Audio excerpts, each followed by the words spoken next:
Things to keep in mind: a step-by-step guide for preparing living area. Maintaining a tidy home is one of an elderly caretaker's main duties because everyone feels more at home there. When someone enters a home, cleanliness is the first thing they notice, which shapes their impression of the household. The goal of organizing a space is to put everything in its proper place so that it can be picked up without difficulty and easily. The room's clutter and extra items need to be collected, then everything needs to be neatly stored.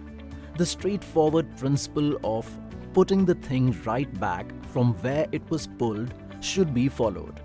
Sweeping, mopping, scrubbing, washing, dusting, or whatever else is required to keep the room presentable should be done on a regular basis.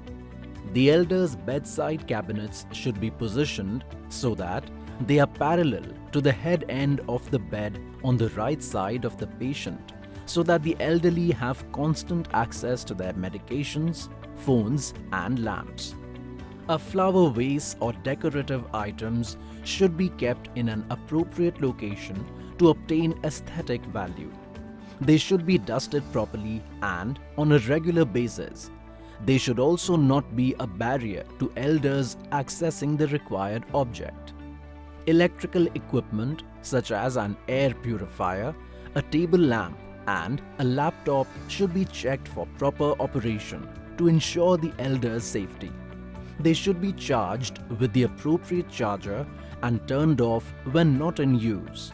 In the bedroom and living area, adequate lighting and ventilation should be provided. You must ensure that the room is free of pests, insects, and other intruders.